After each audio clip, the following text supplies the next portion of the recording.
राधे राधे दोस्तों, जय Shri Krishna. Good morning मेरे प्यारे दोस्तों, कैसे हो आप लोग। आई होप आप लोग बहुत अच्छे होंगे और आप लोग की पढ़ाई लिखाई भी अच्छी चल रही होगी दोस्तों। तो आपके उधर भी कल रात में बारिश हुई, मेरे उधर इधर तो इतनी ज़्यादा रात में बारिश हुई, लाइट भी चली गई थी और बिल्कुल भी मैं सो भी नहीं पाई हूँ। तो आज सुबह से ही सर दर्द करने लगा था, फिर भी मैंने सोचा कि उठ जाती हूँ, नहा धो लेती हूँ तो थोड़ा अच्छा लगेगा। तो मैं जगी दोस्तों, पूजा पाठ की, तो अब मुझे थोड़ा थोड़ा ठीक लग रहा है। तो उसके बाद मैं तैयार वगैरह हो गई, चाय वगैरह पी और लाइब्रेरी के लिए निकल गई दोस्तों। तो चलिए, अब हम लोग लाइब्रेरी पहुंच गए हैं। अब हम लोग अपनी पढ़ाई लिखाई स्टार्ट करते हैं। और एक बात और दोस्तों, क्या आपने अपनी मॉक टेस्ट की प्रैक्टिस स्टार्ट कर दी है?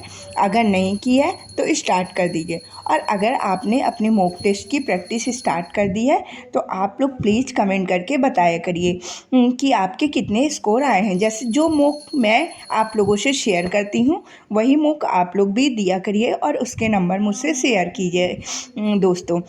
आज जैसे मैंने एनटीपीसी का ग्रेजुएट लेवल का वाला पेपर सॉल्व किया है, उसका भी मैंने लास्ट में स्कोर कार्ड शेयर किया है। तो आप भी उस शिफ्ट का पेपर जाइए और लगाइए और फिर अपने नंबर मुझसे शेयर करिए दोस्तों, जैसे मैं अपने नंबर आप लोगों से शेयर करती हूँ।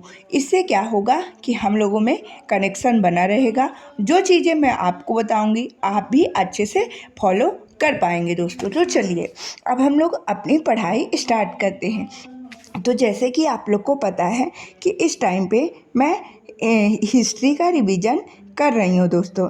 तो हिस्ट्री के रिवीजन में हमने आज से मैंने नेहरू रिपोर्ट को कंप्लीट किया, फिर लाहौर अधिवेशन को कंप्लीट किया, फिर सविनय अवज्ञा आंदोलन को और गोलमेज सम्मेलन को। इसके बाद हमारे आधुनिक इतिहास में 4 से 5 टॉपिक और बचे हुए हैं।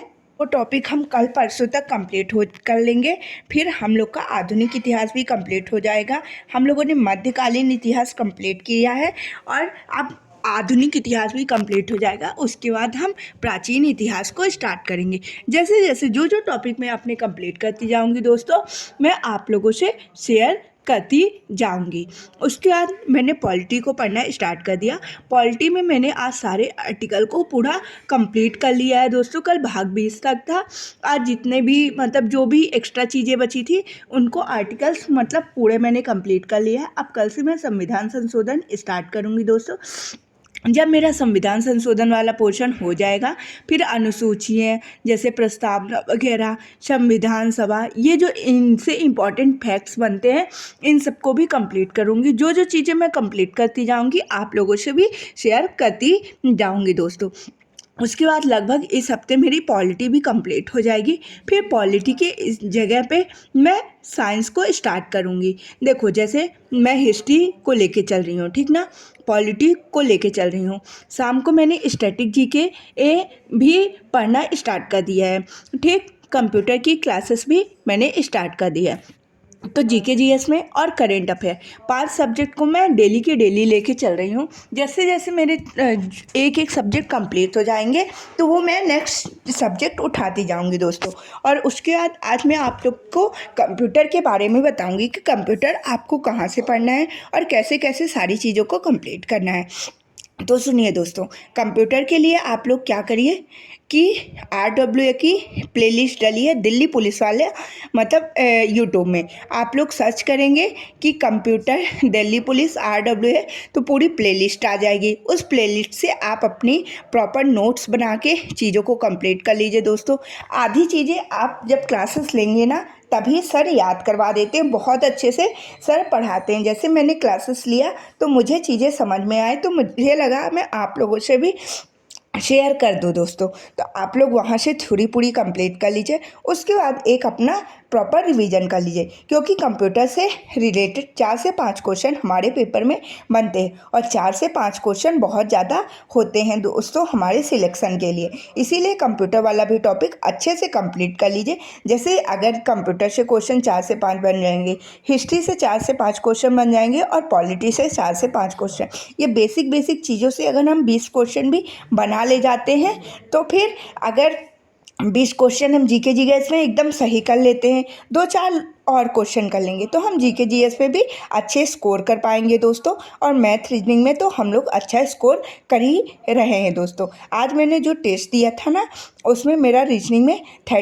में 30 मार्क्स था और मैथ्स में मैंने 29 अटेम्प्ट किया था, 29 से ही थे। बट जीके, हे भगवान, आप लोग देख ही लीजिएगा स्कोर कार्ड में जीके में मेरी क्या हालत थी। इसीलिए मैं जीके में बहुत ज़्यादा मेहनत कर रही हूँ दोस्तों।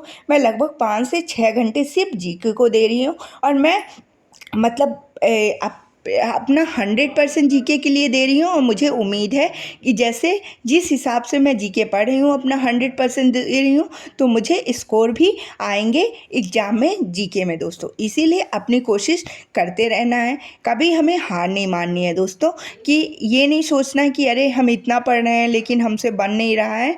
कोई बात नहीं, आज नहीं बन रहा है, कल नहीं बनेगा, परसों नहीं, किसी न किसी दिन तो बनेगा ही दोस्तों। और धीरे धीरे हमारे नंबर इंक्रीज ही होंगे अगर हम मेहनत करेंगे दोस्तों अपनी। और देखेंगे कि एग्ज़ाम में हमारे बहुत अच्छे स्कोर होंगे और हम सिलेक्शन भी लेंगे दोस्तों। तो यही मेरी स्ट्रेटेजी रहती है, यही मेरा मोटिवेशन का भी रहता है। और आप लोगों से भी सोचती हूँ कि सारी चीज़ें शेयर करूँ कि आप लोग भी कम नंबर देख के परेशान नहीं होना है दोस्तों और अपनी स्टडी को कंटिन्यू करना है। और फिर जब ये सारी चीज़ें हो गई तो जैसे मैं डेली इस टाइम पे 2 मॉक टेस्ट लगाती हूँ। एक ग्रेजुएशन लेवल का पेपर मैं सॉल्व करती हूँ और एक जो मॉक टेस्ट है ना अंडर ग्रेजुएट लेवल का, वो मैं लगाती हूँ। और उसमें देखती हूँ कि कौन से टॉपिक के मुझसे क्वेश्चन नहीं बन रहे हैं।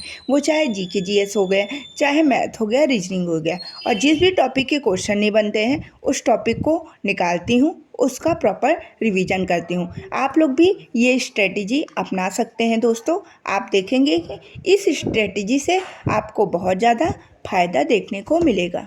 और बताओ दोस्तों, आप लोग की पढ़ाई कैसी चल रही है? आई होप आप लोग की पढ़ाई बहुत अच्छी चल रही होंगी और आप लोग प्रैक्टिस पे खूब ज़्यादा ध्यान दीजिए। जितनी ज़्यादा आप प्रैक्टिस करेंगे ना, उतना अच्छा आप स्कोर भी कर पाएंगे। आप अगर प्रैक्टिस में थोड़ा ज़्यादा ध्यान देंगे तो आप अपना टाइम मैनेज करना भी सीख जाएंगे। और जब हम टाइम मैनेज करना सीख जाएंगे, टाइम को बचा लेंगे एग्ज़ाम में भी, तो जब हमारे पास टाइम पर्याप्त रहता है तो हम चीज़ों को अच्छे से कर पा जाते हैं दोस्तों। हड़बड़ाते नहीं हैं। और जो मतलब अगर हम हड़बड़ाते नहीं हैं तो चीज़ों को गलत नहीं करते हैं, और अगर हम हड़बड़ा जाते हैं तो बनती हुई चीज़ों को गलत कर देते हैं दोस्तों। और एक बात और, हमें ऑप्शन को ध्यान से चूज़ करना है, क्योंकि हम कभी कभी सिली मिस्टेक्स कर जाते हैं। जीके जीएस में मेरे साथ ऐसे ही होता है दोस्तों। मैं उसको सुधार करने की कोशिश कर रही हूँ। मतलब ऐसा होता है कि जो ऑप्शन मैं पहले सोचती हूँ कि ये होगा, ठीक ना, उसको मैं नहीं लगाती हूँ। दूसरा पढ़ती हूँ, मुझे लगा चलो यही होगा, मतलब जो हम लोग तुक्का लगाते हैं उसको टिक कर देती हूँ। और जब मैं वो क्वेश्चन गलत हो जाए और मैं जब दोबारा से चेक करती हूँ तो जो मैंने पहले से क्वेश्चन का आंसर सोचा था तो वही होता है। तो इन गलतियों से हमें बचना है दोस्तों। तो चलिए, इस वीडियो में मैंने जो भी आज किया वो सारा अपना एक्सपीरियंस शेयर किया। आई होप आप लोग को अच्छा लगा होगा और आपको वीडियो बहुत ज़्यादा हेल्पफुल होगी दोस्तों। तो आप लोग कमेंट करके बताइएगा। राधे राधे दोस्तों, जय श्री कृष्णा, बाय बाय। अब हम मिलते हैं कल। राधे राधे, जय श्री कृष्णा, बाय बाय।